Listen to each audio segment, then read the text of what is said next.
On Friday, November 22nd, 1963, President John F. Kennedy was assassinated in Dallas, Texas.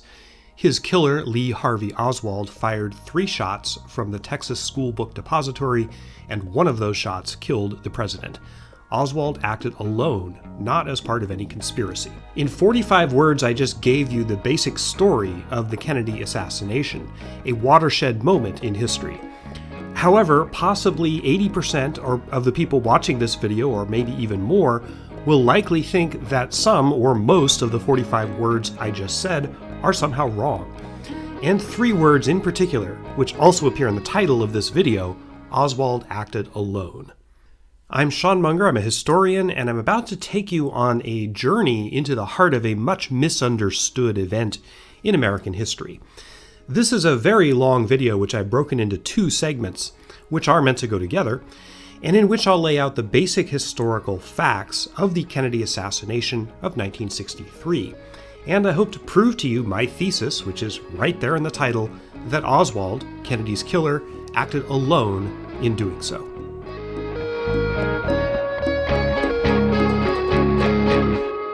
Before we get started, I want to say a couple of words about myself, about the structure of this 2-video series, and to give you a roadmap as to where we're going. I have a doctorate in history, and I teach history both online and in person. I've had historical writing peer-reviewed, published in professional outlets in both the US and Europe. If you're a regular viewer of my channel, maybe you've seen some of my other stuff. I am drawn to historical mysteries and also to nautical subjects, ships and ocean liners particularly, although obviously this video is not about that. I've done some previous videos about false historical narratives of history or other misconceptions of history. For example, back in 2017, I did a series on the 200-year-old legends of buried treasure on Oak Island, Nova Scotia in Canada.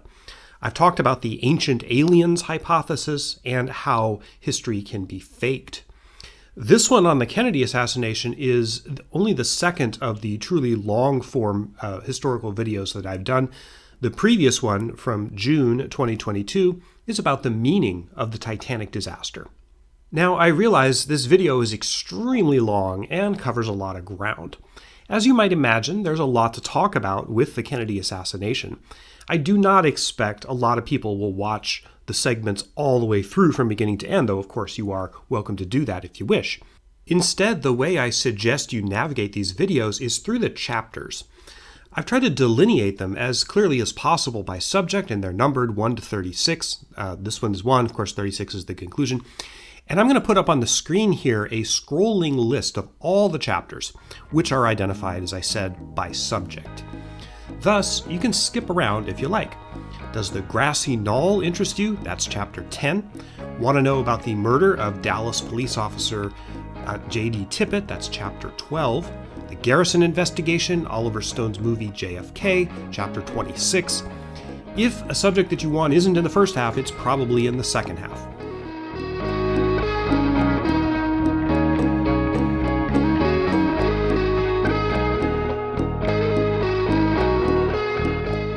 I do suggest you start, though, with the first couple of chapters in this video, this part 1, which are conceptual and will lay the groundwork for stuff I'll be talking about later.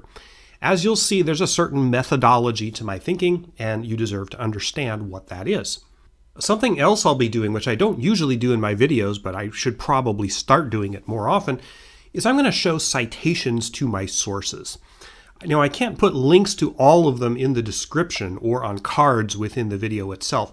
So what I'm going to do is I'm going to show them on the screen when they relate to an important fact.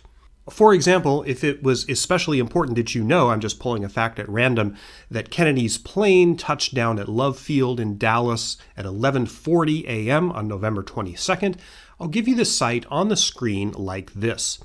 And then if you wanted to, you could actually get the source, look it up and see, yes, it really does say on page 19 that the plane landed at 11:40 a.m. So you see how this works. Oh, you might have just noticed that I just cited the Warren report there. Now, if you're a critic of the Warren Commission and its conclusions, which are that Oswald did it and that he did it alone, you might think, oh no, that's not a reliable source. Well, first of all, it is. See Chapter 21 for a discussion of that issue. And you might also want to ask yourself, if the Warren Report is so unreliable, how come it is the #1 source cited by conspiracy authors for various facts in their own books?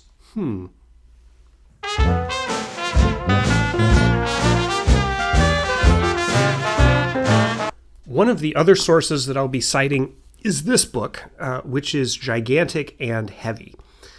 This is called Reclaiming History by Vincent Bugliosi, published in 2007. And it is far and away the best and most comprehensive book ever written on the Kennedy assassination. So if you want to learn about this event, I strongly suggest you start with this book. Yes, it is over 1,700 pages, and yes, I have read them all, including the footnotes, another 958 pages, and the source notes, 170 more pages.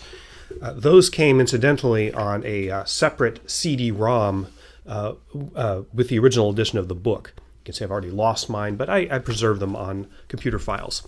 Vincent Bugliosi, the author of this book, was a lawyer, first a prosecutor and later a private criminal defense lawyer, and he was also an author and historian. He was very famous, made famous, for prosecuting the Manson family in 1970. In 1986, Bugliosi took part in a mock trial of Lee Harvey Oswald, which was televised for a British TV network. And this trial utilized actual evidence, called real-life witnesses, not actors, and even impaneled a jury drawn from the voter rolls of Dallas, Texas from 1963. Bugliosi was the prosecutor, and his case was that Oswald was the murderer of Kennedy and acted alone. The jury in that case came back with a verdict of guilty. The exhaustive sources and notes that Bugliosi collected for that mock trial formed the basis of that book, which took him 22 years to complete. Mr. Bugliosi passed away in 2015. So anyway, that's the roadmap.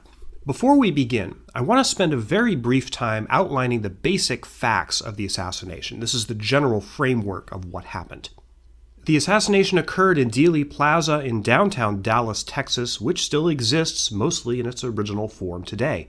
One of the buildings fronting this plaza is the building that was, in 1963, the Texas School Book Depository, where Lee Harvey Oswald, aged 24, worked stacking boxes and filling orders. Oswald identified himself as a communist and had attempted several months before to assassinate a U.S. Army general. President Kennedy, the 35th president, was elected in 1960 and had come to Dallas on a trip to shore up the splintering Texas Democratic Party in advance of his anticipated 1964 re-election campaign.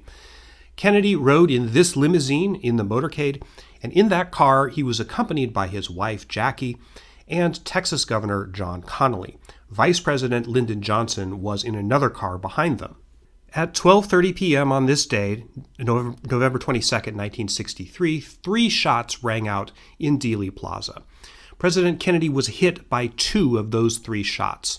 One of those 2 went on to wound Governor John Connally, and the other, probably the 3rd shot fired, struck the president in the head.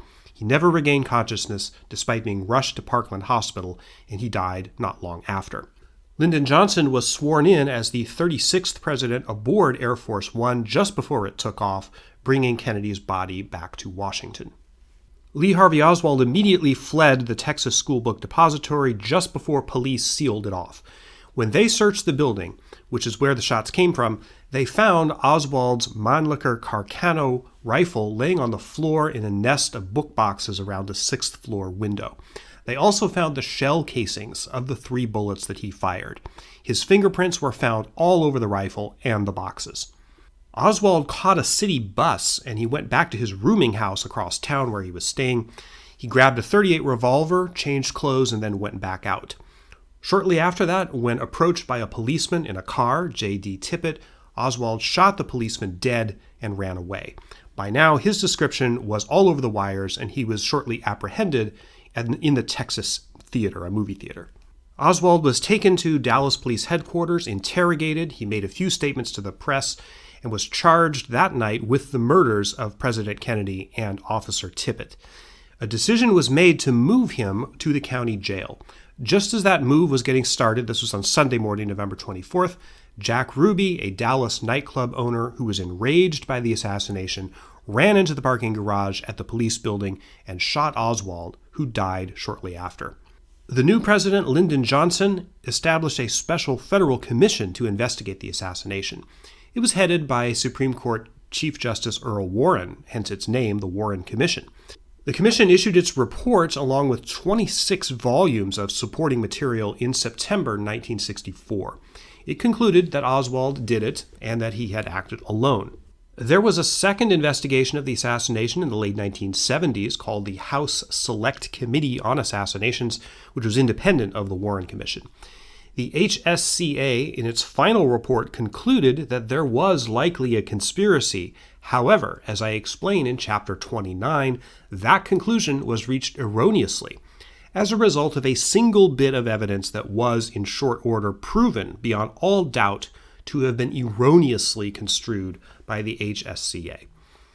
If not for that piece of evidence, which was a tape recording, by the way, the HSCA would have concluded exactly what the Warren Commission had done earlier, that Oswald committed the assassination and that he acted alone. So those are the basic facts. Now let's move on to some conceptual issues, and then in short order into the evidence itself.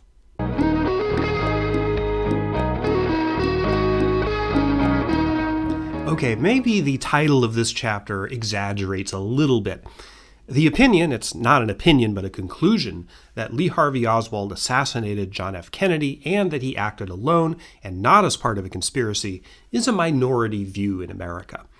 According to polling, Americans' belief in a conspiracy in the JFK assassination has never been lower than 52% and was clocked at a whopping 81% of the public in April 2001. Because of that fact alone, I'm kind of an outlier. And I'm quite certain that many viewers here on YouTube will be extremely offended by the mere premise of this video and will take to the comments to denounce me, which is why all comments will be strictly moderated, by the way. Who am I to say that 8 out of 10 Americans are wrong about this issue, assuming that that 81% number is still valid today? Well, they are wrong, and there's just no two ways about that. Now, I'm not trying to be arrogant about this at all, but I've given a very careful reading of the historical facts, and the conclusion that Lee Harvey Oswald killed John F. Kennedy and that he did it alone is not only probable, but certain. Yes, certain, meaning there's no doubt, and I honestly don't believe that there is any doubt. It's not close, it's not a horse race, and you can't just back away from the issue by saying, well, we can't really know what happened on that day. Actually, we can. In fact, we do know what happened that day, and we also know what did not happen. So in this video, I'll set out to show how and why we know what we know. And some of those facts may surprise you. There are reasons why so many Americans don't believe the historical fact that Oswald acted alone.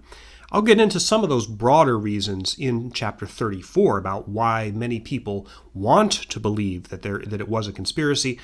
But closer to ground level, I think that the number one reason why so many people believe that it was a conspiracy is because they don't know a lot of the true facts about the real event, and what they think they know often tends to be wrong. So here are my nominations for the most important facts about the Kennedy assassination that people don't know. These are just 3 facts out of hundreds, but these 3 standing alone, I think, are pretty persuasive. Fact number 1. The bullet that killed John F. Kennedy and fragments of bullets from Oswald's other 2 shots were proven by ballistics experts, ballistics analysis, to have been fired from Oswald's rifle, to the exclusion of all other rifles in the world. It was his gun, proven, his bullets, proven. Most people don't know how conclusively this fact has been established. Fact number 2. A couple of months before, in April 1963, Oswald used that exact same rifle to try to kill someone else, retired Army General Edwin Walker.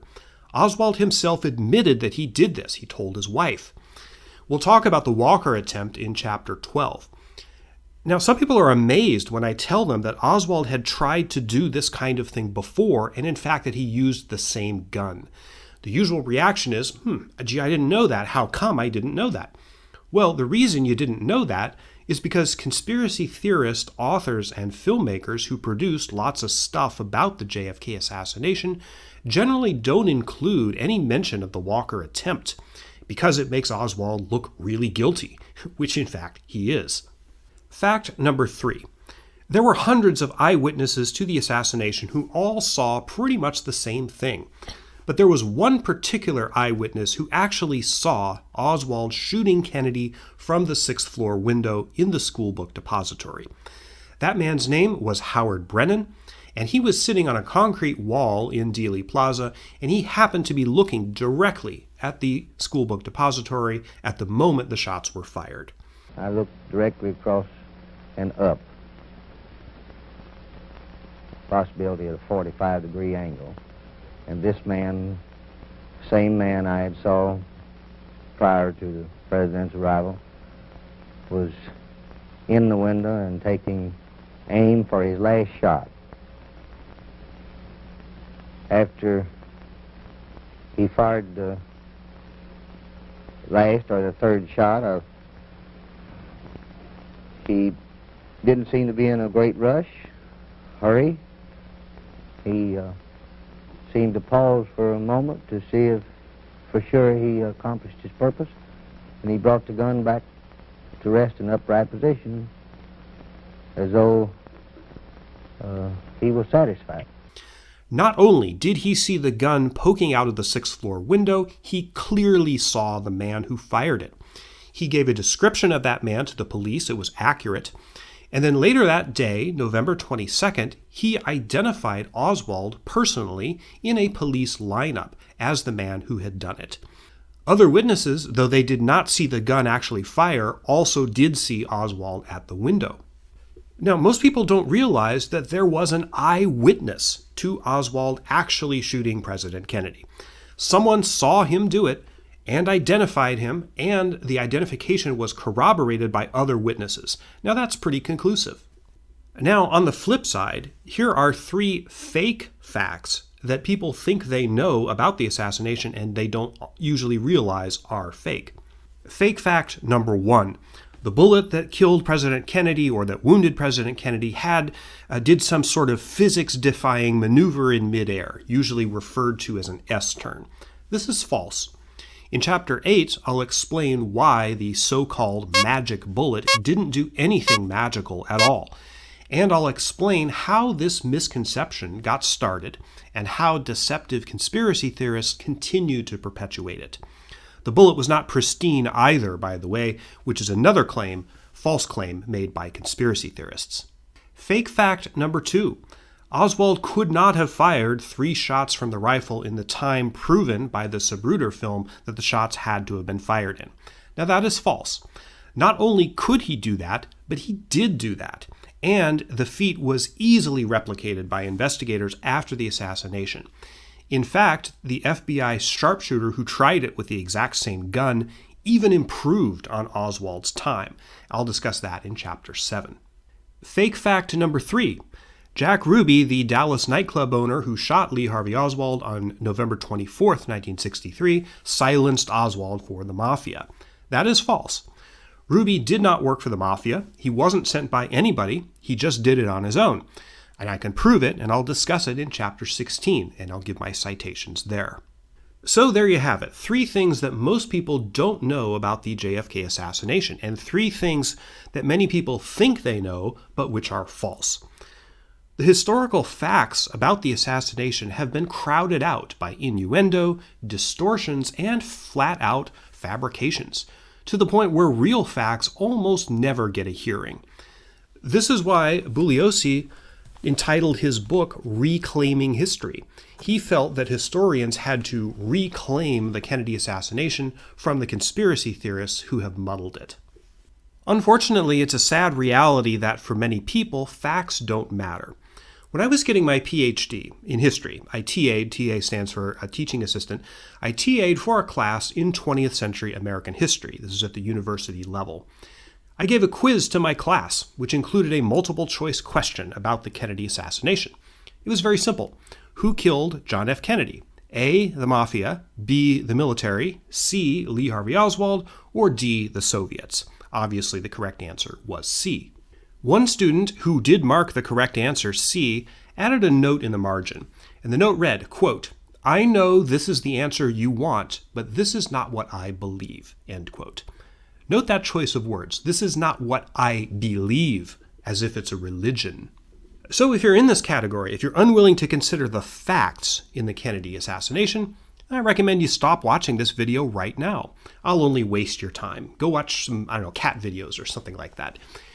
The analysis that I'm going to go through depends on facts and on logical conclusions drawn from those facts. Now, if facts don't matter to you, and if you cling to a conclusion about what happened on November 22nd, 1963, simply out of faith, then there's nothing really I can do for you, and you probably won't enjoy this video anyway, so go watch some cat videos.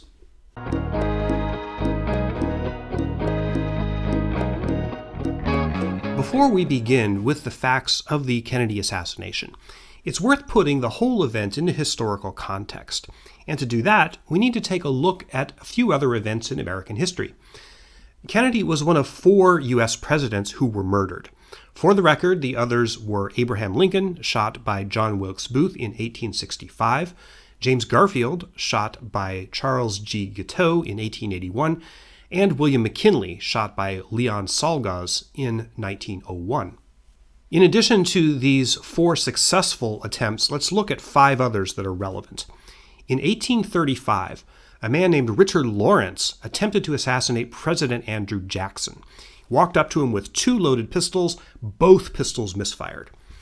In 1912, former President Theodore Roosevelt was shot at a campaign rally by a man named Joseph Flamong Schrank.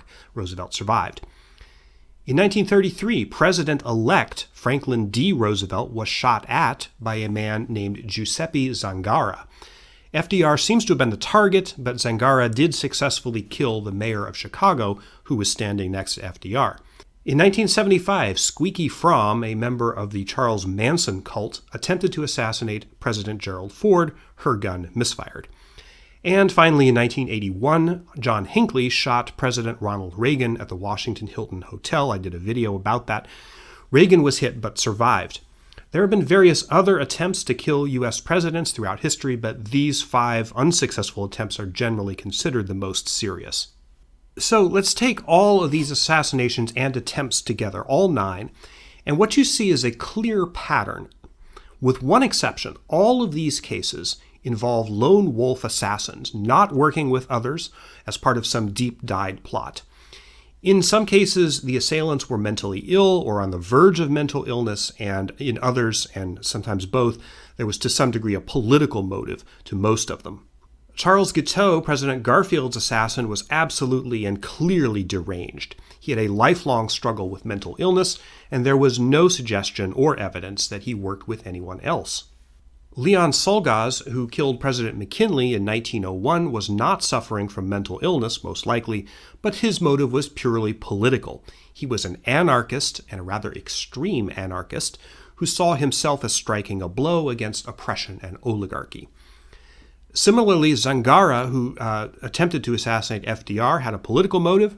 Richard Lawrence, history of mental illness. Squeaky Fromm, political motive, part of the whole Charles Manson helter-skelter thing. John Hinckley, no political motive, clearly a mental illness. Now, the one outlier is the Lincoln assassination. That was a conspiracy. Booth and several associates, including Lewis Payne, David Harold, and George Atzerodt, hatched a plan to decapitate the U.S. government at the end of the Civil War by assassinating top leaders: Lincoln, Vice President Andrew Johnson, Secretary of State William Seward, and possibly, at one point, they were going to kill Union General Ulysses S. Grant. Each of the men in the conspiracy was assigned a target, but Booth was the only one who was successful in killing his intended target. Now, this was undoubtedly a conspiracy, but it was a fairly small one, only a handful of people. They were not government officials or part of some powerful organization. They were Confederate sympathizers, private citizens with political motives. In the Lincoln case, the conspiracy was uncovered immediately. It was obvious to everyone that there was a conspiracy because Lewis Payne stabbed William Seward at roughly the same time that Booth was shooting Lincoln. So here's the point I'm making. Again, setting Lincoln aside, all the other times in U.S. history that a presidential assassin has been successful or almost successful, they were acting alone, no conspiracy. And the one time that was not true, the Lincoln case, the conspiracy was small and it was instantly apparent. So logically, why shouldn't we consider that the Kennedy assassination would be more like those other prior events in American history rather than unlike them?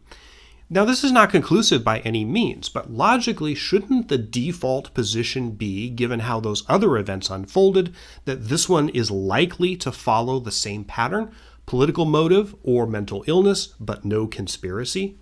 So what I'm getting at is that in U.S. history, there's a precedent, not president, but precedent, for an assassination by a lone wolf with a political motive, whereas there is no precedent anywhere in American history for the kind of massive institutional conspiracy to kill a president that most conspiracy theorists allege in the JFK case.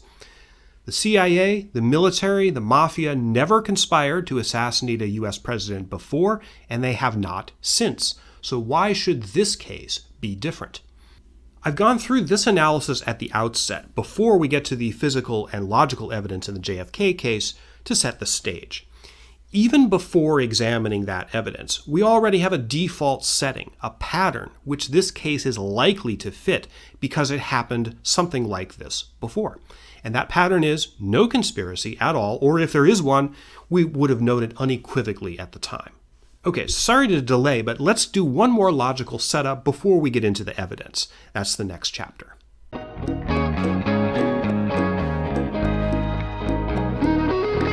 This chapter does not involve the facts of the JFK assassination, but it's important to establish a mode of reasoning that will become extremely relevant as we get into the facts. It's epistemology, if you will. Basically, how do we know that something happened, and how do we judge the relevance of individual facts in the context of a broader story? So let's take this exercise. Suppose that a bank is robbed at midday in the downtown of a major city. The robber does not wear a mask. He walks up to the counter, points a gun at the teller, and demands all the cash in a bag. The teller gives him a canvas bag full of $10,000 in cash, but slips a dye bomb inside the bag.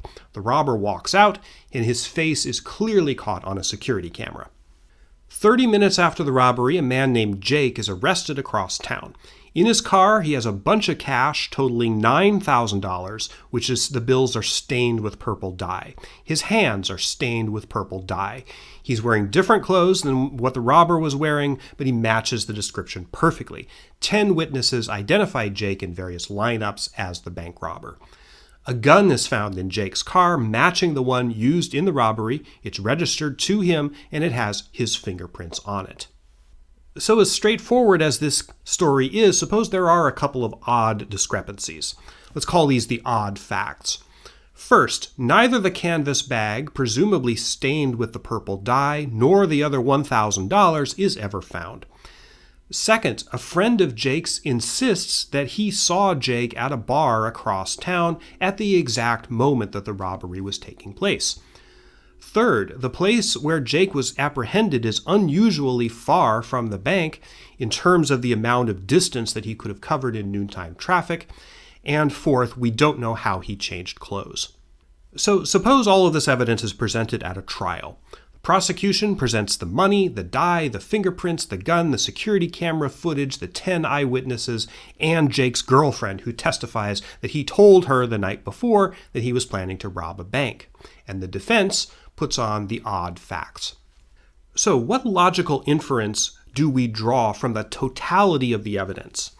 Well, clearly, the prosecution's facts demonstrate that Jake robbed the bank. The evidence is absolutely overwhelming. The money, the dye, the fingerprints, the gun, the eyewitnesses, the security camera, Jake's girlfriend. Jake robbed the bank. We can be extremely confident of that conclusion. Now, here's the key point. Once we decide, and we're justified in deciding that Jake robbed the bank, the odd facts, however they got to be that way, have to line up with the conclusion that we know to be true.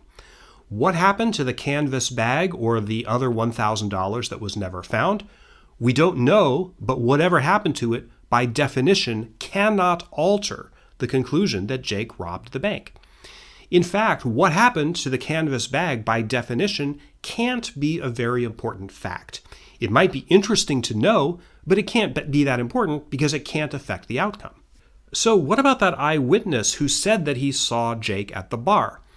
Well, the existence of this story must be consistent with what we already know to be true.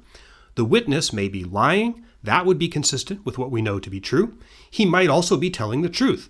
He might have seen a person who looked like Jake, or Jake might really have been there, but the witness got the time wrong, or he might honestly have wanted Jake to be not guilty so bad that he talked himself into believing that he was there. Whatever the explanation for this odd fact, even if it's an unusual or exotic explanation for why the witness testified as he did, it has to be consistent with what we already know to be true. Now, it would be a different story if there was stronger evidence that Jake really was at the bar and that his friend really did see him. If 10 people saw him there, for example, if there was a credit card receipt proving that he bought a drink at the exact moment the bank was being robbed, that would be different. But if that was the case, how could the rest of the evidence that he was robbing the bank at that moment be so strong? Now take that other odd fact that Jake seems to have gotten unusually far away from the bank in the 30 minutes before the police caught up to him.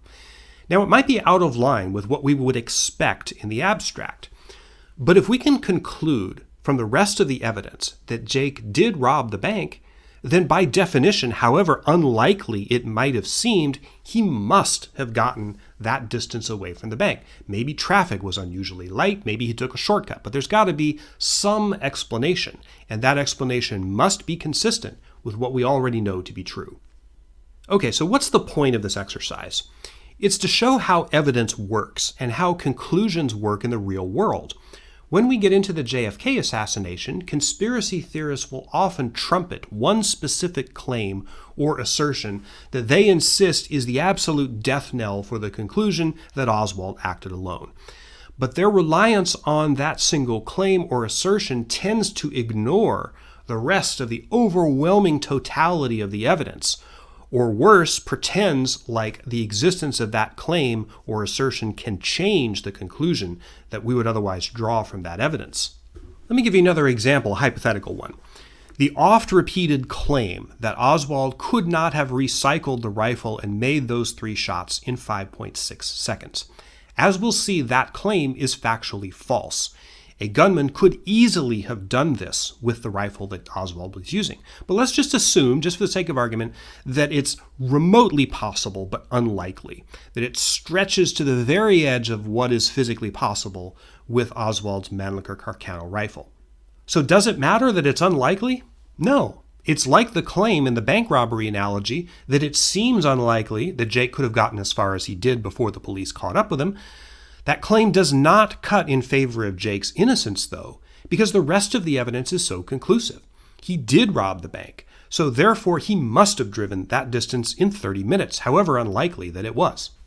So can a claim about how long it takes to recycle the rifle change the ballistics evidence, or the eyewitness that saw Oswald do it, or the handprints on the rifle and the boxes in the 6th floor depository, the sniper's nest? Can it change Oswald's history, his attempt to kill General Walker, his conclusively proven murder of Dallas police officer J.D. Tippit after the assassination? Once you conclude that something happened a certain way, and we are justified in concluding that, that's important, we have to be justified in reaching a conclusion, the facts or assertions that seem unlikely or inconsistent must be explainable by some means that line up with what we've already concluded. This is how the real world works, so just keep this in mind. A shorter way to put this, and I know I need to move on, but a shorter way to put this is if the vast totality of the evidence indicates X, but some outlier, fact, or claim seems to point in the direction of Y, don't be so hasty to jettison X and seize upon Y as the basis of a new conclusion. That is not how logical reasoning works, but that is what often conspiracy theorists do in the JFK case. Okay, now finally, let's get into the evidence.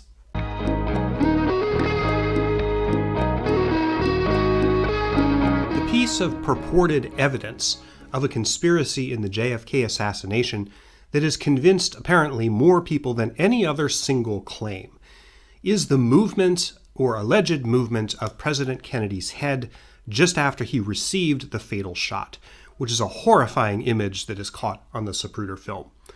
The claim is that the president's head snaps backwards in reaction to the bullet impact, which many people say must be inconsistent with a shot coming from Kennedy's rear, where Oswald is known to have been.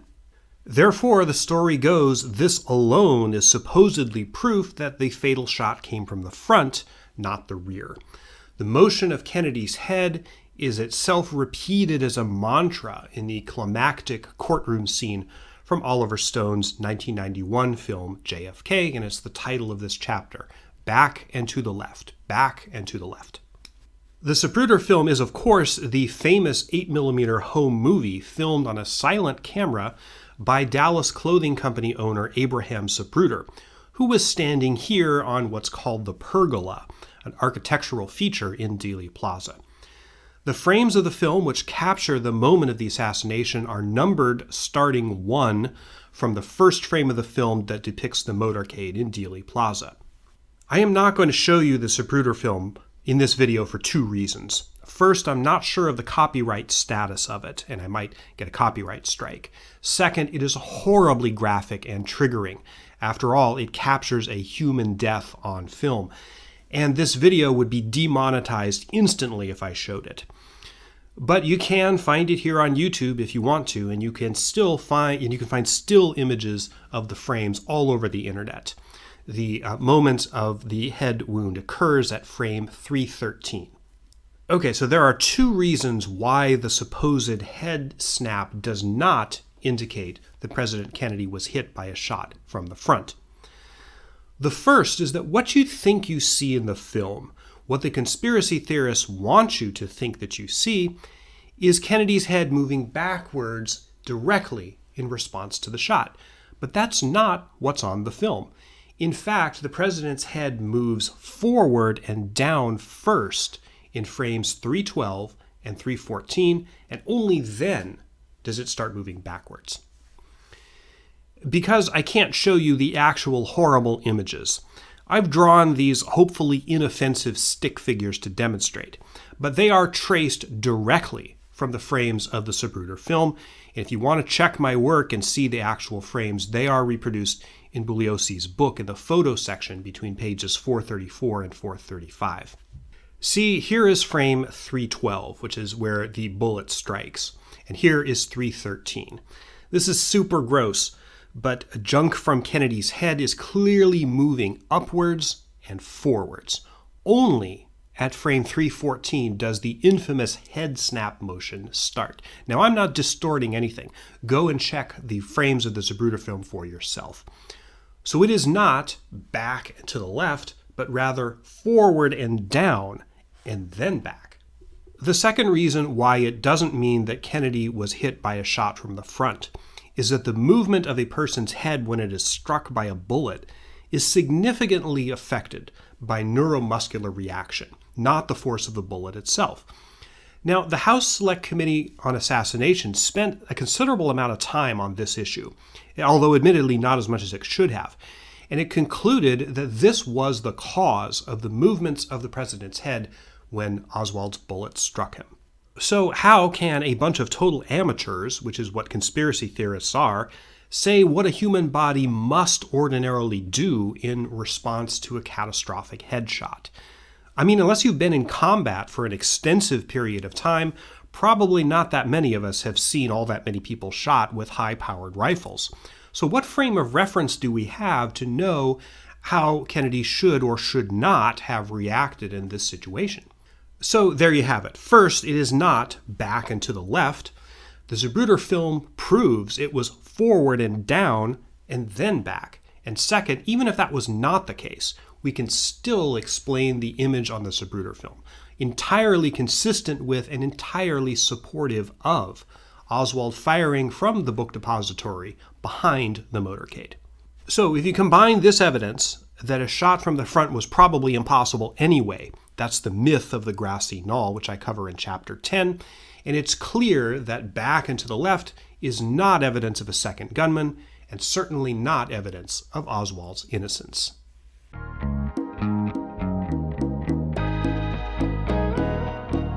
There were 3 shots fired in Dealey Plaza on November 22nd, 1963. 3. Exactly 3, not 2, not 4, not 6, which is the ludicrous claim in Oliver Stone's JFK movie. 3 shots. 1, 2, 3. Here's how we know. First of all, the witnesses who were there that day, many of them told us that there were 3 shots. According to the House Select Committee on Assassinations, 132 out of 171 witnesses, or 77%, reported hearing 3 shots. Even conspiracy author Josiah Thompson, whose overall conclusions I obviously don't agree with, studied this issue and came up with similar numbers. 79% out of 190 witnesses reporting 3 shots. Second, we know that Lee Harvey Oswald fired 3 shots. We know that because of the 3 empty cartridges found on the 6th floor at the sniper's nest, which were determined through ballistics to have been fired from his Mannlicher Carcano rifle. And we know those 3 cartridges corresponded to the bullets that wounded President Kennedy and Texas Governor John Connally. Third, although the bullets recovered aren't absolutely conclusive that exactly 3 shots were fired, the fragments that were recovered are consistent with 3 shots, but not more than that. 1 nearly whole bullet was found on Governor Connally's stretcher at Parkland Hospital. I'm going to be talking about that bullet specifically in Chapter 8. And 5 bullet fragments were found in the limousine in which he was riding with JFK. The mass of all those fragments recovered was less than the mass of 2 whole bullets. If there were more than 3 shots, where did the rest of them go? Nobody argues that there were 2 shots, but conspiracy theorists like to argue that there were at least 4, because they claim erroneously that it's impossible that 1 bullet, which was the second one fired, by the way, could have wounded both Kennedy and Connally.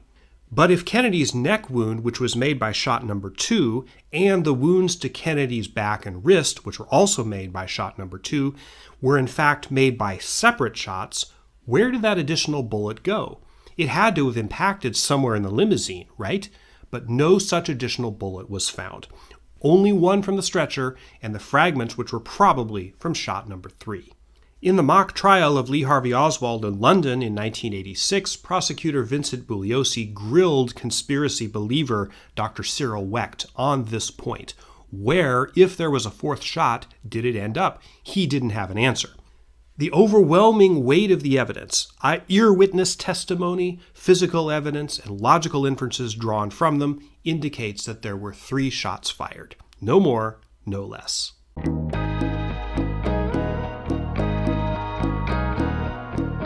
More numbers games. Conspiracy theorists play a lot of games regarding the amount of time it would have or could have taken Oswald to fire 3 shots from the schoolbook depository. The murder weapon was a bolt-action rifle from the World War II era, and the way that it works is basically you fire and then you have to pull back a bolt to cue up your next shot. The FBI, which extensively tested the rifle, found that the minimum amount of time to recycle between shots was 2.3 seconds. 2.3 seconds times 3 is 6.9 seconds. However, that does not mean that it would have taken Oswald all of 6.9 seconds to fire 3 shots. Assuming that he had his first one queued up, he would only have had to pull the bolt twice, which means that the shooting could have been over in as little as 4.6 seconds. Okay, so you see how this works? He's got the first shot queued up, shot number 1, blam, 2.3 seconds to operate the bolt, ka-chink. Shot number 2, blam. 2.3 seconds to operate the bolt, ka-chink. Shot number 3, blam. Total 4.6 seconds elapsed. This is what could have happened. In reality, it was a bit slower than that. The Zapruder film indicates that the amount of time elapsed between shot number 2, which hit Kennedy's back and neck and went on to wound Governor Connally, and shot number 3, which struck the president in the head, that interval was somewhere between 4.8 seconds and 5.6 seconds. The reason for the range, the reason why we don't know exactly, is because the Zapruder film is silent. We can only judge that Kennedy has been hit from his reaction, and it's not an exact science as to determining where the reaction starts. Anyway, this is how the phrase 5.6 seconds gets into assassination lore.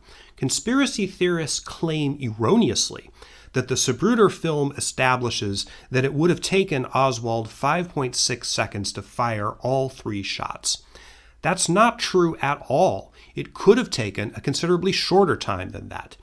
And conspiracy theorists also claim erroneously that the rifle could not have been recycled within that time frame. Now, this is funny. This 5.6 seconds claim appears in Oliver Stone's 1991 film JFK, and in an absolutely epic moment of self-owning. Immediately after a character makes that claim, Kevin Costner goes on to demonstrate on screen that you can fire and recycle the Mannlicher Carcano rifle 3 times in 5.6 seconds.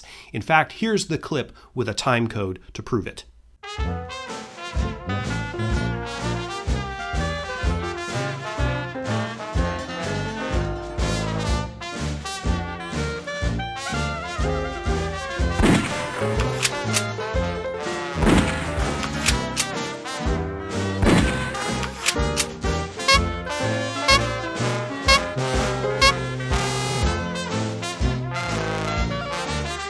So even if the 5.6 second claim was correct, it's not, but even if it was, the FBI and the U.S. Army proved that it could have been done. An Army sharpshooter named Miller test-fired the exact same rifle at the same range that Oswald was shooting at Kennedy. He tried 3 times. First attempt, he got off 3 shots in 4.6 seconds. Second attempt was 5.15 seconds. Third attempt, 3 shots in 4.45 seconds. So you see, it can be done, and it is absolutely proven that it can be done. What actually happened, probably, was that Oswald fired the first shot, which missed, at about frame 155 of the Zapruder film. In fact, several witnesses claim they heard a shot that corresponds to that time. That means that a total of 8.6 seconds to fire 3 shots, not 5.6, which I emphasize still could have been done, but 8.6.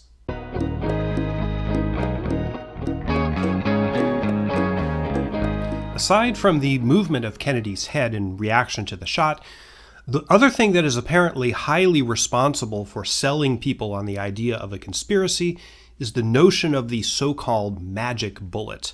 The assertion that the Warren Commission concluded that 1 bullet caused 2 wounds to Kennedy's back and neck, and then went on to cause 2 more wounds to Governor Connally, and supposedly, in order to do this, it's impossible because the bullet has to have done something that defies physics. Absolutely false. 100% totally false. Actually, as many people as believe this erroneous claim, it's pretty easy to debunk. The usual assertion, and the one that filters down to social media level, is that the bullet, Oswald's second shot, had to have done an S-turn in midair in order to travel from the president's neck, which it had exited, into Governor Connally's back, and then into his wrist and thigh. Conspiracy theorists get there by lying about how Kennedy and Connally were seated in the limousine in reference to one another.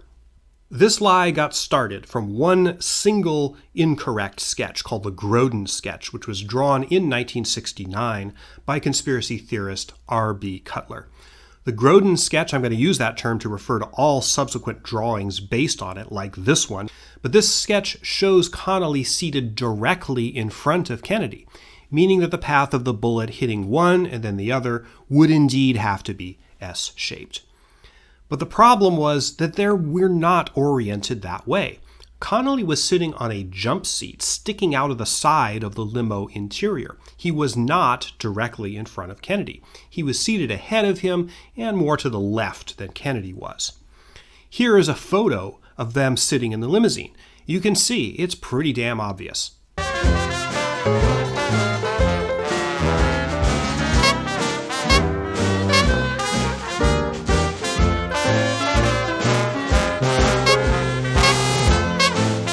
Furthermore, You can see the orientation of the limo seats with your own eyes if you know where to look. JFK's limo, which was used that day, is currently in the Henry Ford Museum in Detroit, Michigan. I went there in 2003 and I saw it myself. Here's a picture that I took of it. I can tell you that from my own personal observation, which you can replicate yourself if you go there in real life, Connolly's seat is to the left, and the Grodin sketch is wrong. So if you show them how they were actually sitting, and you note the location of the wounds, Kennedy's neck, Connolly's torso, then wrist and thigh, in fact, they line up perfectly. So the second shot passes through Kennedy's neck and then hits Connolly in the back. There is physical evidence that this had to be the same bullet that had passed through Kennedy's body. And the evidence is that the entrance wound on Connolly's back was oval-shaped. Now, let me quote the House Select Committee on Assassinations on this point. Quote, "A factor that influenced the panel significantly was the ovoid shape of the wound in the governor's back, indicating that the bullet had begun to tumble or yaw before entering. An ovoid wound is characteristic of one caused by a bullet that has passed through or glanced off an intervening object." End quote. So, two things about that. First, it's physical proof that the bullet had to have gone through something before it went on to hit Connolly. What else could it have gone through except Kennedy's body? Second, look again at how they were sitting.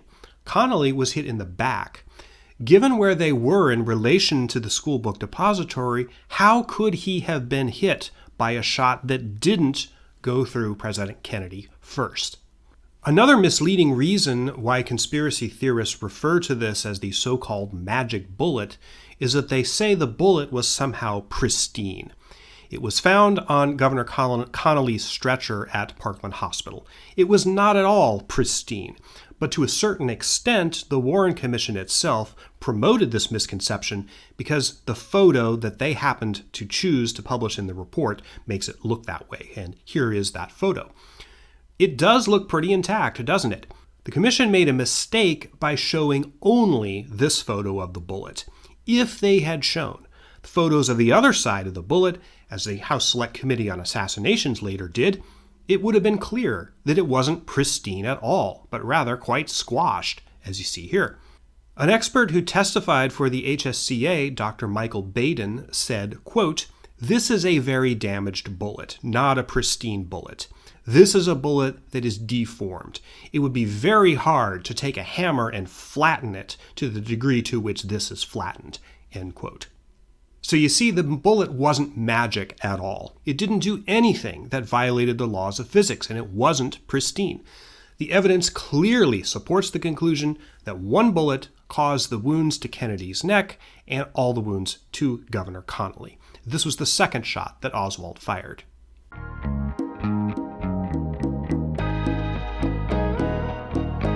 The weapon that Oswald used to murder President Kennedy was a Mannlicher Carcano 6.5 caliber bolt-action rifle, manufactured in Italy in 1940 during World War II. Its serial number was C2766.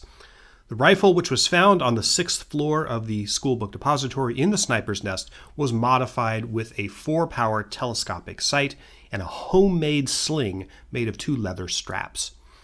What you're looking at, incidentally, is a photo that I took of the rifle at the 6th Floor Museum in Dallas in November 2019. Oswald bought the rifle by mail order from Klein Sporting Goods in Dallas with a money order for $21.45, dated March 12, 1963. This was during the time that Oswald was plotting to kill General Edwin Walker, which I'll talk about in due course. The rifle was sent to a post office box assigned to A. Hidell. That was a fake name. That was an alias used by Oswald. The money order and the papers for taking out the post office box were in the handwriting that was verified by experts to be Lee Harvey Oswald's. On the night of November 22nd, just before it turned over the rifle to the FBI, the Dallas Police Department got a palm print from the underside of the rifle barrel. That palm print was analyzed and found to match the handprint of Lee Harvey Oswald. In addition to that palm print, several fingerprint traces were discovered on the trigger. Now, these were not identifiable at the time of the assassination, nor at the time of the House Select Committee 14 years later. But photos of these fingerprint traces were analyzed in 1993 for a Frontline special on the assassination. The House Select Committee's fingerprint expert, who was still around, looked at the photos and found 18 points of identification between them and Oswald's known fingerprints. This guy, Vincent Scalise, said on air, quote, "These are definitely the fingerprints of Lee Harvey Oswald, and they are on the rifle. There is no doubt about it," end quote. So did you hear that? No doubt about it.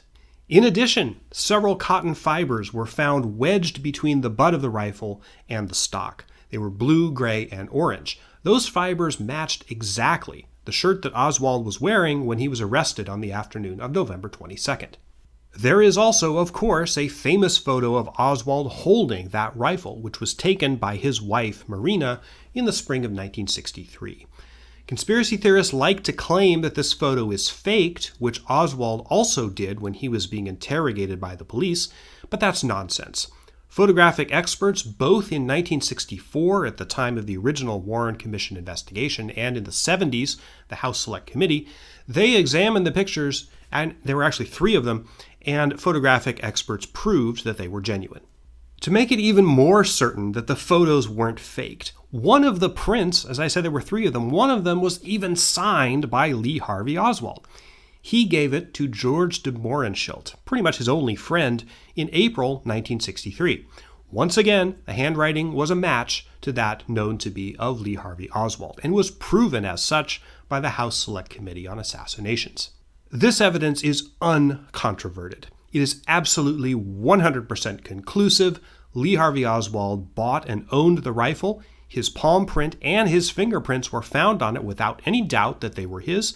It was shipped to his P.O. box. There's a photo of him holding it, a photo signed by him in his handwriting, and there are also fibers from his clothes found snagged on the rifle.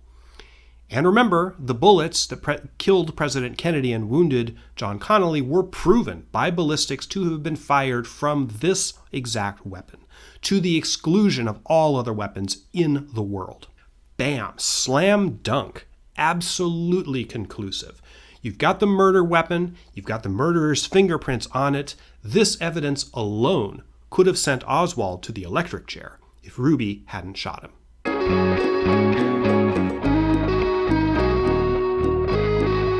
This is the infamous Grassy Knoll, a spot in Dealey Plaza where many conspiracy theorists believe shots were fired at President Kennedy from. This little bit of real estate is to conspiracy theorists what Mecca is to Muslims, holy ground. In more recent years, this place has become a pilgrimage site for the deeply delusional right-wingers who believe in the QAnon conspiracy cult. It's actually bizarre that the Grassy Knoll has attracted such attention from the conspiracy crowd, because it's extremely unlikely that an assassin could have fired from there. Given a choice between the Grassy Knoll and the book depository, the Grassy Knoll is a much harder shot.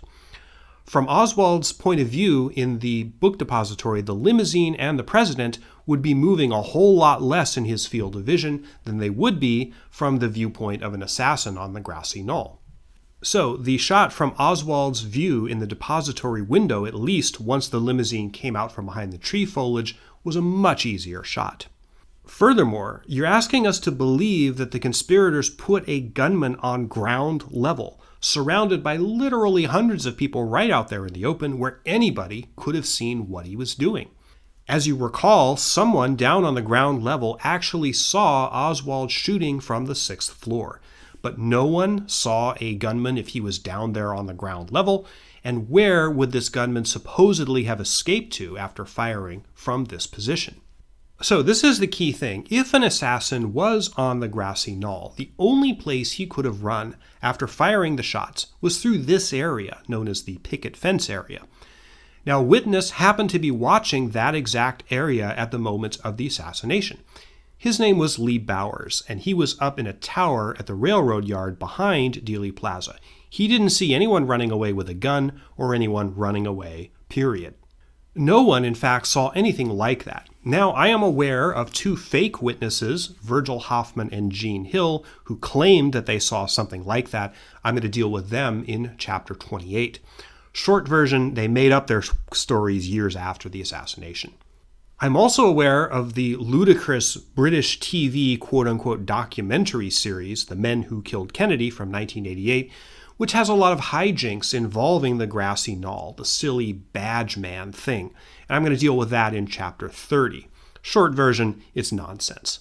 There are two pieces of physical evidence, absolutely irrefutable, that show that no shots were fired at President Kennedy from the front, meaning the Grassy Knoll. The first is the president's autopsy. I'm going to discuss that in chapter 22. But the short version is that Kennedy had two gunshot wounds, one to the neck and back, and one catastrophic wound to the back and top of his skull. Both came from the rear.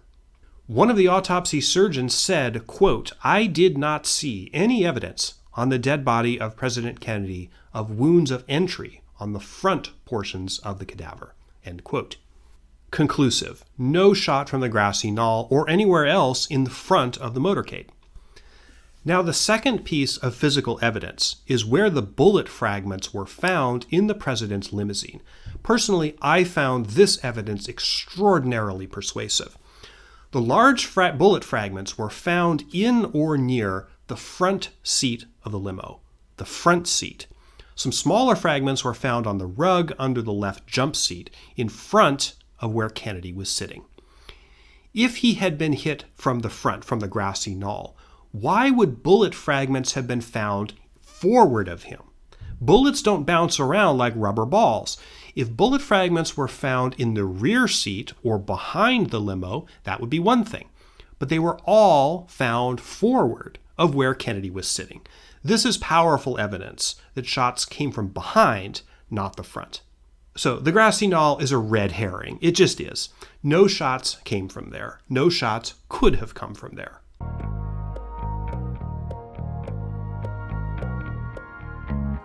Now we get to what, for me, is one of the most persuasive pieces of evidence of Oswald's guilt. His attempt to kill General Edwin Walker on April 10th, 1963, using the self-same rifle that he would later use to kill President Kennedy in November of that year. So he had done this kind of thing before. Edwin Walker was a former U.S. Army general and a Korean War hero. He was a member of an extreme ultra-right-wing conspiracy cult called the John Birch Society, the forerunner of today's QAnon, which believed that there was a gigantic communist conspiracy and all U.S. presidents were in on it. Walker resigned from the Army because of his belief in this non-existent conspiracy, but he gave a lot of speeches and continued his political activities on behalf of the cult. Lee Harvey Oswald was an equally extreme ultra-left-wing communist. Basically, he saw Walker as his arch enemy. So Oswald, a narcissist, also believed that he had a privileged place in history and would go down as a hero in the communist world if he committed a high-profile political act. That was his motivation. So Oswald planned the assassination of Walker very carefully. He bought the gun specifically to do it. He then cased Walker's house in Dallas, studied bus schedules. Some assassin, he had to take a bus to and from his big history-changing hit. And most tellingly, he even wrote a letter that he left behind for his wife, Marina, with instructions on who to tell about his brave and daring act in case he was captured, which he apparently expected to be. Now, we know all of this because Oswald himself wrote all this down in a journal that he kept. Those famous photos of him with the rifle, the ones the conspiracy theorists think are fake, he had those pictures taken by his wife because he thought he would go down in history as the guy who snuffed the evil General Edwin Walker. As I described in Chapter 9, we know that those pictures are not fake. They're genuine, and in fact, Oswald's signature appears on the back of one of them. So Oswald botched the assassination of Walker, but not because he was a lousy shot. At 9 o'clock at night on April 10th, 1963, which is an unusually hot day in Dallas, he took aim at Walker, who was sitting in a room working at a desk. visible from Oswald's vantage point through a window. So he fired once and missed, and the bullet instead went into the window frame. The reason for this is probably because the glare of the light from the room made a part of the window frame very hard to see from Oswald's vantage point. He was just unlucky. So we know for a fact that Oswald did this because he confessed to his wife, Marina, that he had done it. Lucky for him, she did not tell the authorities. The bullet that Oswald fired at Walker was later examined by the Warren Commission. It was too damaged to make an absolute identification, but the firearms expert who looked at it said that it was entirely consistent with the ammunition that Oswald later used to kill President Kennedy, and there was a fair probability that these bullets were fired from the same gun. This certainly helps, but we don't even need that evidence to conclude that Oswald did it. He confessed. And he took a picture of himself, had a picture of himself taken using the gun that he did it with. So he was proud of this. I think this is very conclusive. Oswald wanted to go down in history as a political assassin. He blew his chance to do so when he missed Walker. Unfortunately for the rest of us, he got another chance when Kennedy came to town in November. But note here that Oswald did not collaborate with anyone to try to kill General Walker. We know all about this attempt, and it's very clear that there was no conspiracy to try to kill Walker. Oswald acted alone in trying to assassinate Edwin Walker. Similarly, he also acted alone in successfully assassinating President John F. Kennedy.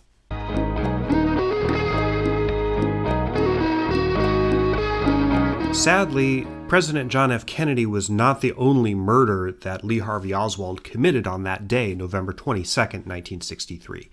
He also killed a Dallas police officer, J.D. Tippit, at about 1:12 p.m. that day, during the time that police were looking for him after he fled the school book depository.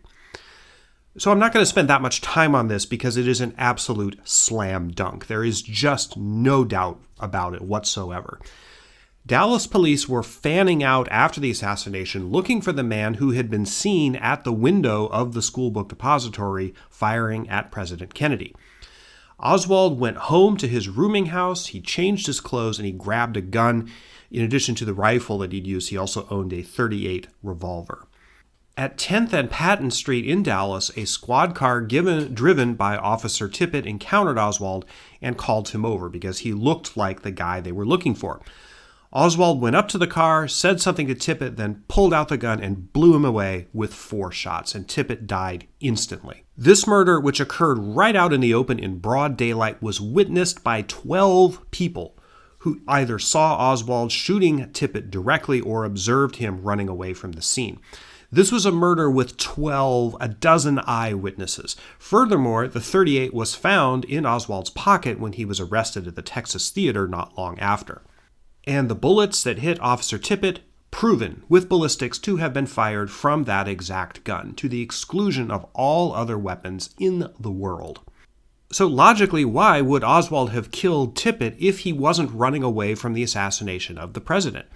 If he was a patsy, as he claimed at his interrogation, then why shoot a police officer in broad daylight in front of a dozen witnesses with your own gun? That's just idiotic.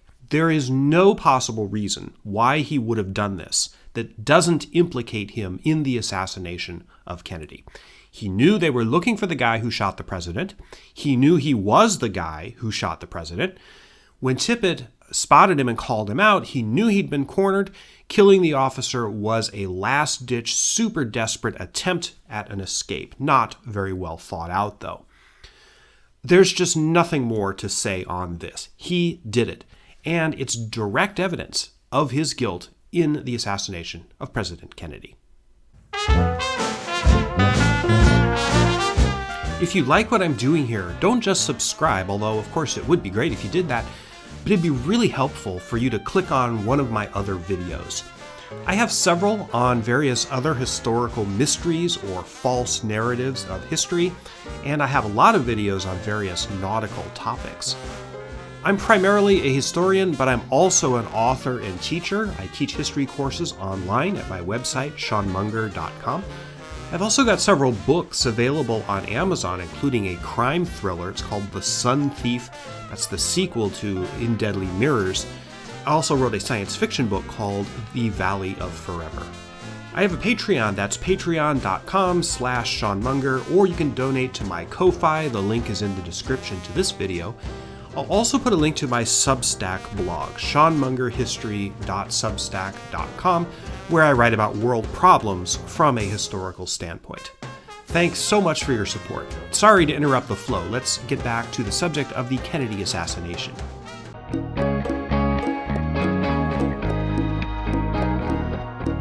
So how did Lee Harvey Oswald come up with the plan to shoot President Kennedy? The evidence shows that he didn't spend a lot of time planning it. It was mostly a lucky accident, which came about fundamentally as the result of a total coincidence that the route of Kennedy's motorcade was planned to pass in front of the building where Oswald happened to work.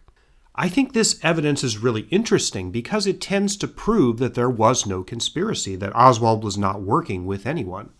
Kennedy's visit was planned by the Secret Service beginning on November 4th, 1963, only a couple of weeks before the assassination.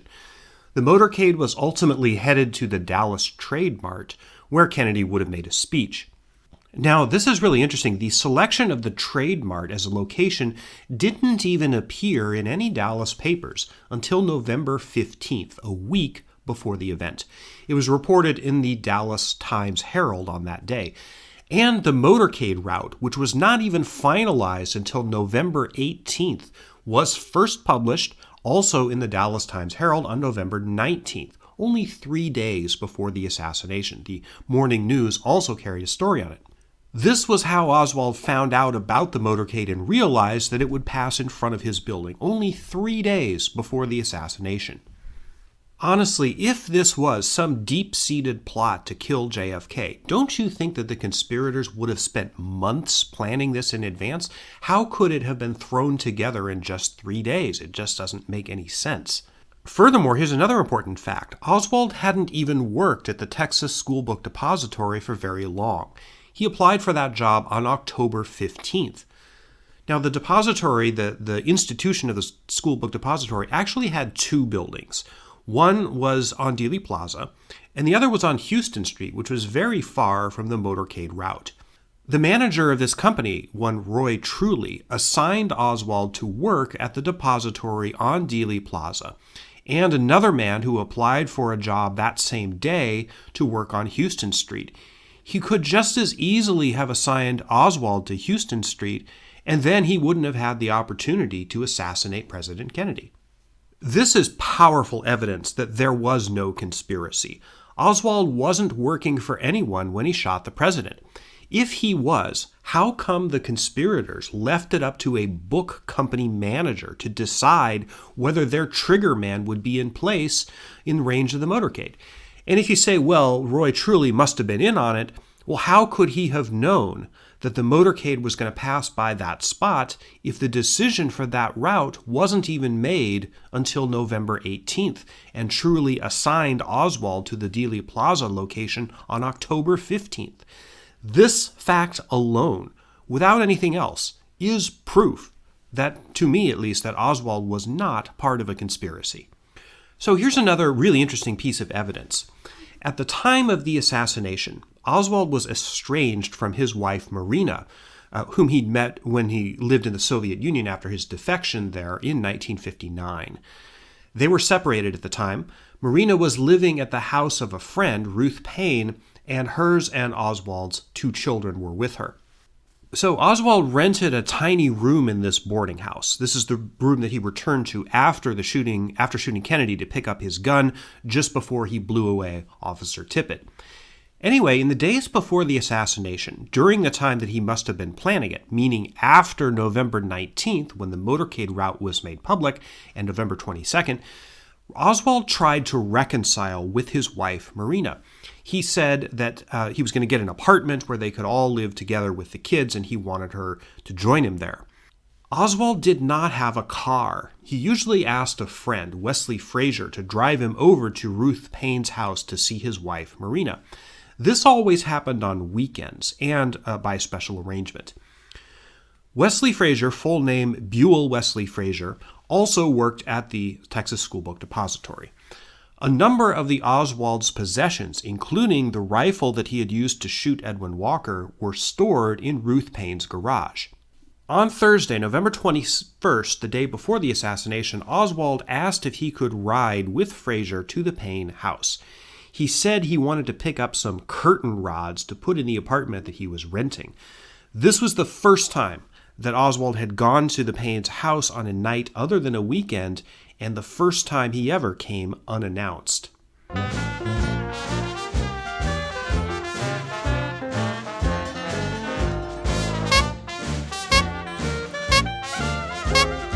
So Frazier drove him over there. Oswald got the quote-unquote curtain rods from the garage, obviously the rifle hidden in brown paper and strapping tape, and that wrapping was later found in the sniper's nest. Oswald also talked to Marina and asked her one more time if she'd come back to him so that they could live together. She said later that she really thought about it, but she wanted to hold out a little longer. In retrospect, it seems like this conversation with Marina was his go, no-go decision. If she had decided to go back to him, if she said yes that night, he probably would not have done it. But if she didn't go for it, which he must have known was likely, he was going to kill the president the next day, and he had the rifle ready to go. In fact, Marina herself thought this is what happened. She told the Warren Commission that if she knew her husband was planning to whack the president, if she didn't go back to him that night, she definitely would have. So Oswald spent that night with Marina at the Payne house. When he got up to go to work the next morning, this is Friday, November 22nd, he left money for her on the bureau, $170 in cash, and he left something else, his wedding ring, which had been manufactured in the Soviet Union. It was very distinctive. In fact, here is a photo that I took of the ring in 2019. It's in the 6th Floor Museum in Dallas. The $170 that he left her was almost all the money that Oswald had in the world, that both Oswalds had in the world. Now, there are many pieces of evidence in this case that, even standing alone without anything else, strongly indicate Oswald's guilt and the fact that there was no conspiracy, and this is one of them. Why on earth would he have done this if he wasn't planning to shoot the president? It indicates that he decided to do it, and also that he thought it was pretty likely that he wasn't going to get away with it. The chances were good that he'd either be killed or arrested. This was his final goodbye to his wife for all intents and purposes. Now, we know that Oswald wanted to get away with it if that was at all possible. We know that because he ran away from the book depository and he also shot Officer Tippit. But leaving the money and the wedding ring clearly shows his frame of mind. He didn't think he was going to be successful. Interestingly, he also did something similar before the Walker attempt, leaving Marina a message telling her who to tell about his attempt and how to publicize it so that he would go down in history books as the great communist hero that he wanted to be. So we're totally seeing into Oswald's mind here. His wife rejected him. He figured it was over. He would never have another chance to make history and go down as a big communist hero. He expected more or less to give his life in the process. Folks, this is how it happened. It could not be clearer. If you think about it, if you really think about the logic of it, this chapter alone proves that Oswald acted by himself.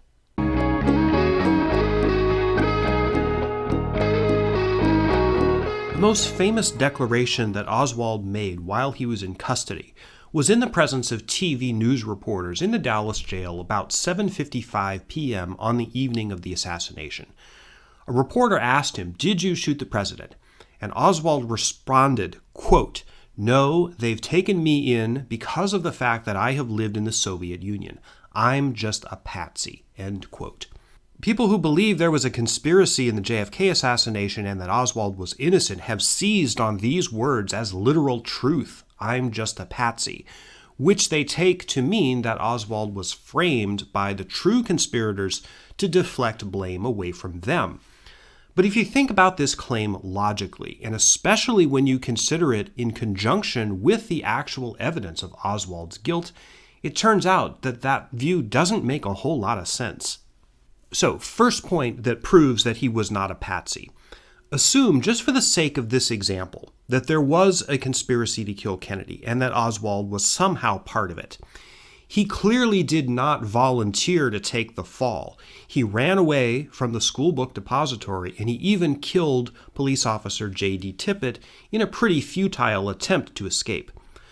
Once cornered at the Texas Theater, Oswald tried to fight off the police officers who were closing in on him. This is all unquestionable evidence that he wanted to try to get away if he could. So, if he was part of a conspiracy to kill Kennedy, and if he did not volunteer to take the fall, it can only be that the other conspirators told him that he could get away, and that they obviously reneged on whatever arrangements they may have told him that they'd make to that effect. So, once he was in custody, it would have been obvious to Oswald that his co-conspirators had abandoned and sacrificed him, thrown him to the wolves, so to speak. So, in that situation, why didn't Oswald implicate his co-conspirators? If he was just the trigger man, and the Patsy to boot, the authorities would be very interested in going higher up the chain to find the big fish who was really responsible for the whole thing, right? I mean, that only makes sense.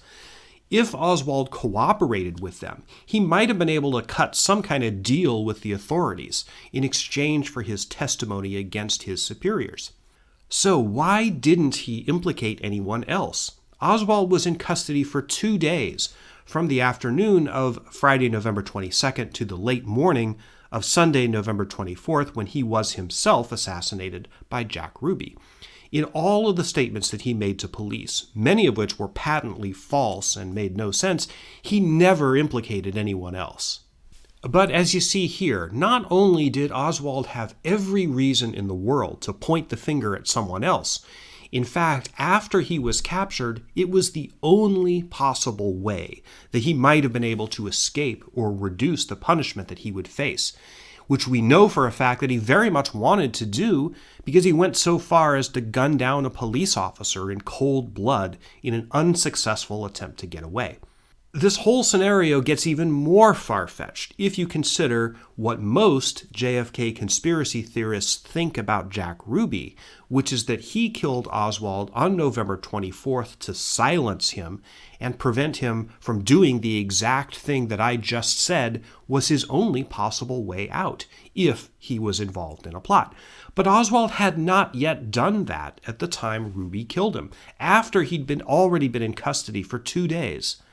If Oswald could have implicated anyone else, which is what conspiracy theorists think, then why did he wait 2 whole days to do it? Why not blab the moment they started questioning him? Or at least tell the authorities, I can tell you who's behind the assassination, make me a deal. But Oswald never said that. Nothing of the kind. The reason why Oswald didn't implicate anyone else is very simple, because there was no one else to implicate. He did it alone. No co-conspirators. Once more, this alone virtually proves that there was no conspiracy. Second point that proves that he wasn't a patsy.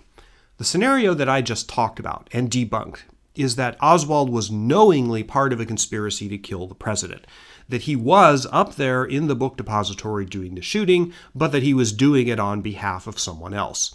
However, many JFK conspiracy theorists maintain that he was completely innocent, that someone else was doing the shooting from up there, and Oswald was just the poor sap that they pinned it on. In other words, that he was unknowingly part of the conspiracy by way of being set up to be the fall guy. But this makes no sense either. Framing an innocent Oswald as the patsy could only work if the conspirators could be confident that he would not be able to prove his innocence. If he wasn't up there in the sniper's nest on the 6th floor, wouldn't it have been easy for Oswald to prove that he was somewhere else at the time the shots were fired? Take this interesting fact. Most of the other employees of the Texas School Book Depository were outside the building on the street watching the motorcade at the time of the assassination. A smaller number of School Book Depository employees were watching from the 5th floor. That was 1 floor below the sniper's nest. In fact, when the shots were fired, those employees who were gathered on the 5th floor definitely heard the shots. The building shook and little bits of gravel and dust fell from the ceiling on their heads. One witness, Harold Norman, even heard the shell casings hit the floor after the shots. Well, I was looking out the window, and the first shot was fired. Well, I didn't think much of it because it kind of, shook the building a little bit. Really. It was just that powerful. Then after the second shot was fired, well, I saw the people. They were all falling on the ground, and I told one of the fellows, I said, that shot came from this building. And then by the time I got through in the third shot, and one of the guys told me, said, I believe you're right, man. I said, I know it did. And then I could, also hear the hulls, empty hulls, cartridges hitting the floor, and I could hear the rejection of the rifle, whatever it was. If Oswald was innocent, and if he had either gone outside or up to the 5th floor to watch the motorcade with the other employees, which the chances of him doing were very high because almost all the employees did that, he would have had an unshakable alibi. Many of his co-workers who knew him on site would be able to testify that he was with them at the moments the shots were fired. All of their stories would line up and he would escape blame. So how would the conspirators have known that Oswald would be somewhere at the moment of the assassination where he wouldn't be surrounded by multiple witnesses who could prove where he was? If he just happened by chance to be somewhere with a lot of people who could identify him, the whole assassination plot falls apart because Oswald wouldn't have been available to be the fall guy. This could not work at all unless Oswald was working for somebody and they told him to be on the 6th floor at a certain time, and the shots came from somewhere else, in which case we're back to the first scenario I described, where Oswald would knowingly have done something for somebody whom he could implicate as soon as he realized he was being set up for a presidential assassination. So Oswald was not a patsy. There's not any kind of scenario that makes any sense and is supported by the slightest shred of evidence where Oswald's words, "I'm just a patsy," could be literal truth. Lee Harvey Oswald did it, and he did it alone. There's tons of other evidence to point to exactly this same conclusion. But I think that the logical reasoning I've gone through in this chapter is sufficient all by itself to enable us to come to this conclusion independently.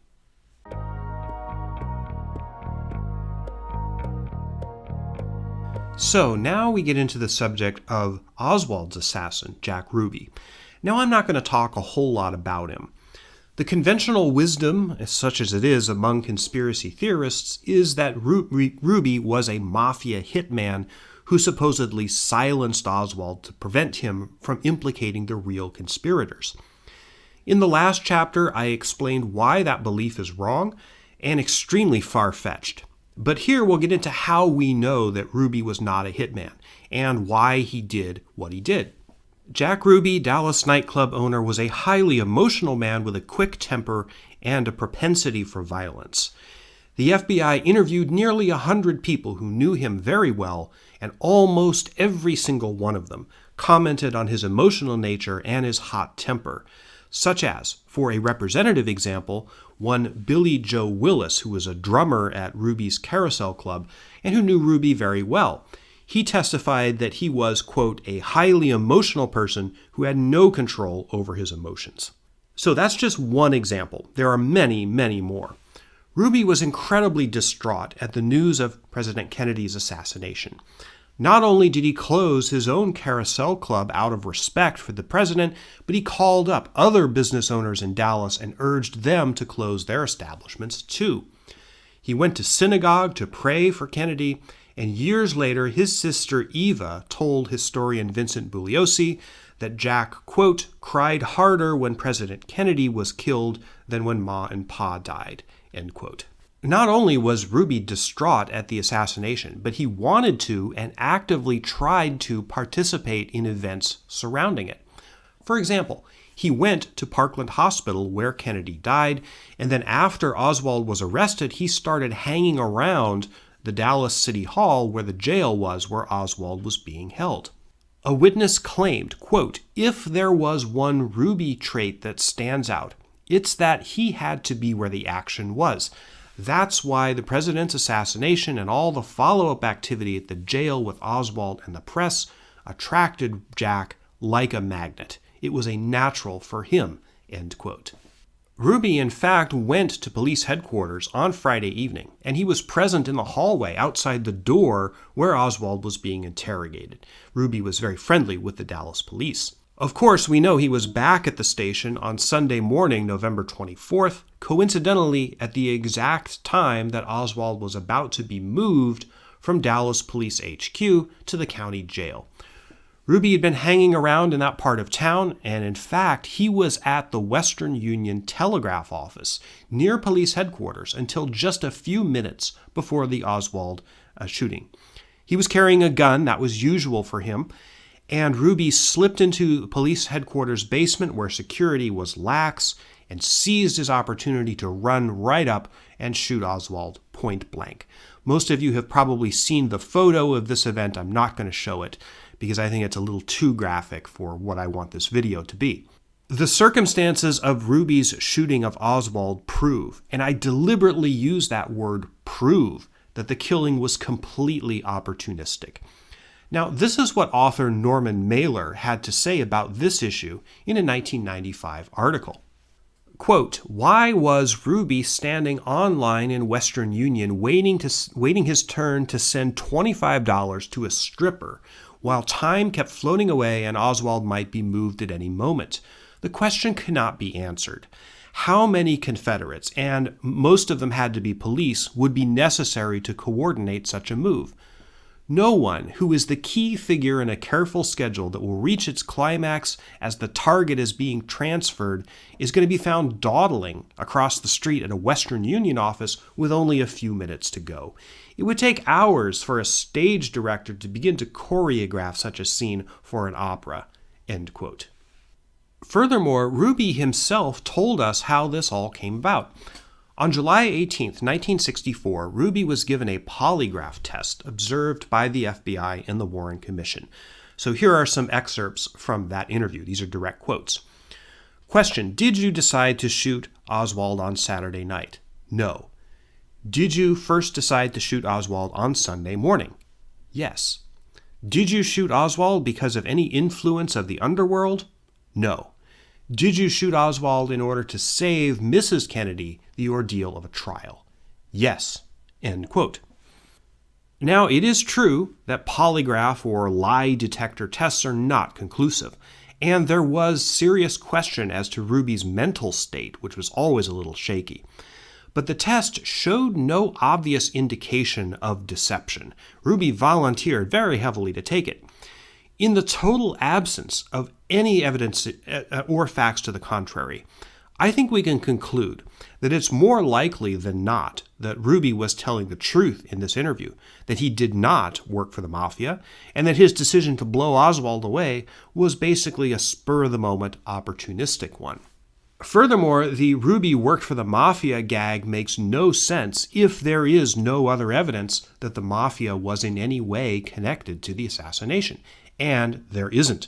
See Chapter 23 for a greater exploration of that issue. Look, it's very clear. Ruby did not work for the Mafia, and he did not shoot Oswald to silence him. He was an unstable, emotional, and violent man who seized his once-in-a-lifetime opportunity to kill the assassin of President Kennedy. No evidence to support any other narrative has ever been revealed.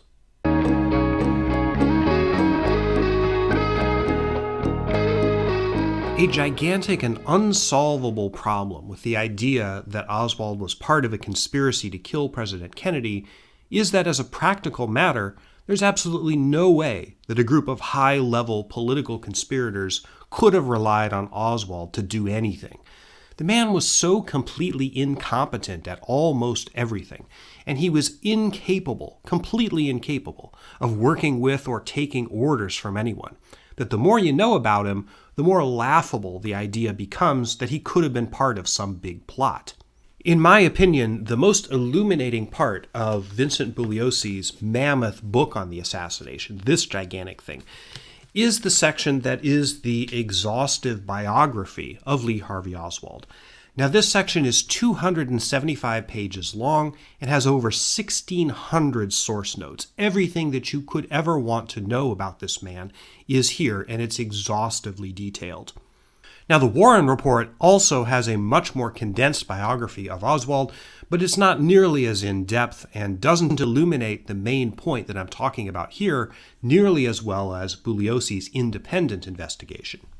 Oswald, who was only 24 at the time he killed President Kennedy, was a violent, unpleasant, and incompetent loser. He failed at almost everything he attempted in his life. He couldn't hack it as a U.S. Marine, was given an undesirable discharge. He defected to the Soviet Union, convinced that communism was a beacon of light for the world, but he couldn't hack that either. The Soviets were about to deport him, but he attempted suicide to try to manipulate them. Eventually, he soured on Russia and returned to the U.S. with his wife, Marina, whom he had married there. He couldn't hack it as a husband. His marriage was in shambles at the time of the assassination.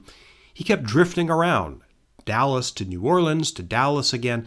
He could hardly hold down a menial minimum wage job. He'd only worked at the book depository a little more than a month before the assassination. In the summer of 1963, when conspiracy theorists would have you believe that the assassination was being carefully planned, Oswald got it in his head that he would go and try and defect again, this time to Cuba. He went to Mexico City to try to get documents to enable him to do that. He failed at that and returned home empty-handed. Everybody who encountered Oswald knew instantly that he was a loser. When he defected to the Soviet Union in 1959, at first the KGB thought he might be useful, but then this happened. A high KGB official said this, quote, "Oswald turned out to be a mediocre, uninteresting man. We had high expectations of him as an informant, but nothing ever came of it. We realized Oswald was a useless man," end quote. Ruth Paine, a friend of Marina Oswald's, remember she was living at Ruth Paine's house at the time of the assassination, she knew Lee Harvey Oswald well. When asked at the 1986 mock trial of Lee Harvey Oswald in London, when she was asked this question, "Do you feel he was the type one would employ to accomplish a serious mission?" Ruth Paine answered, quote, "No, I would not have employed him for any job. I didn't see him as stable enough," end quote. Historian Patricia McMillan, who wrote a book about the married life of Marina and Lee Harvey Oswald, says this in her book, quote, "I have often asked Marina whether Lee might have been capable of joining with an accomplice to kill the president. Never," she says. "Lee was too secretive ever to have told anyone his plans, nor could he have acted in concert, accepted orders, or obeyed any plan by anyone else. Lee acted on impulse and first thought seriously of killing the president only a day or two before he did it," end quote. That is the opinion of the person who knew Oswald better than anyone else in the world. Now, it is true, years later in the 80s, Marina did change her opinion and became a conspiracy theorist after constant exposure to JFK conspiracy material. But it's certainly telling that before that happened, she told the Warren Commission and maintained for years afterward, even to her biographer, Patricia McMillan, that her late husband's personality was completely unsuited for him to be working with anyone on something as sensitive as a political assassination. This is a guy with no track record, no significant education, minimal life skills, minimal job skills. Even his own wife can't stand to be around him for very long.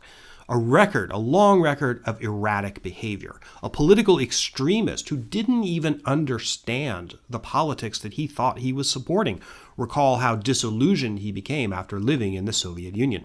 Why would high-level political conspirators trust this guy to shine their shoes? How could they be sure that he'd follow their orders?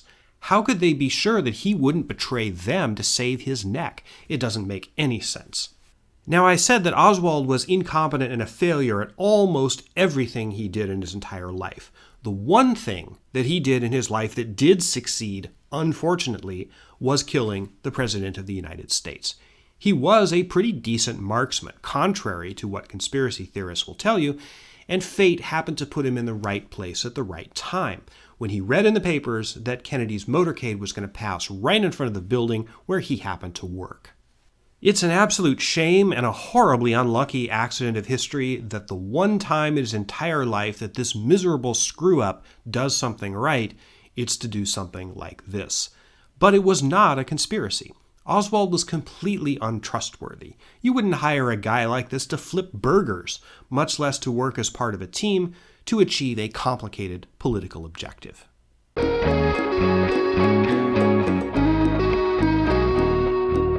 An extremely persuasive piece of evidence that indicates that Oswald was not working for anybody is that he was virtually broke at the time of the assassination.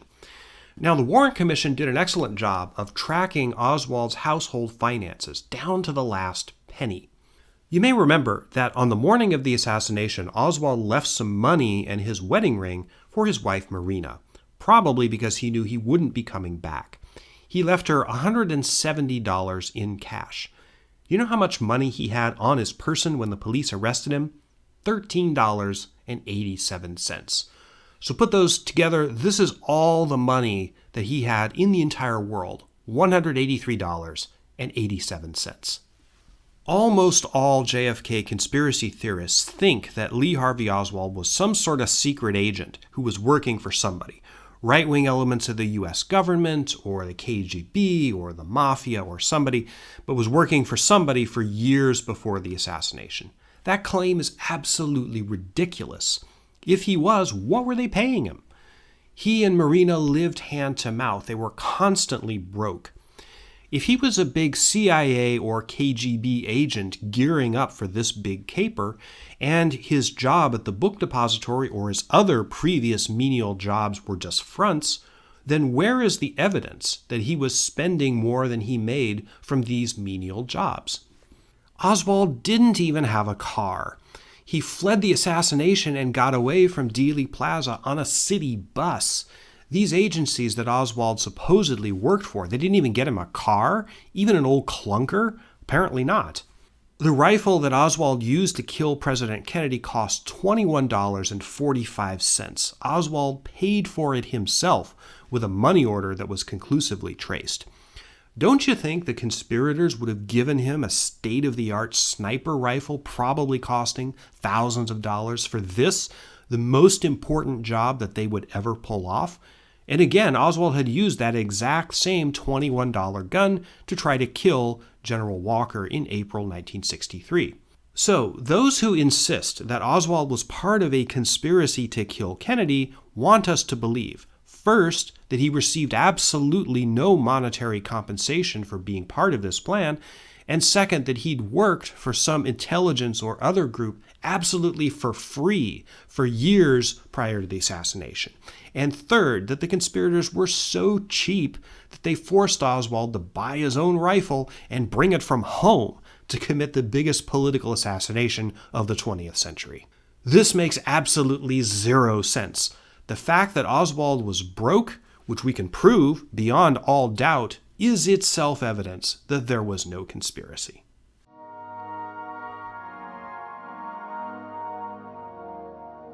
This is the break point between the first segment of this video and the second.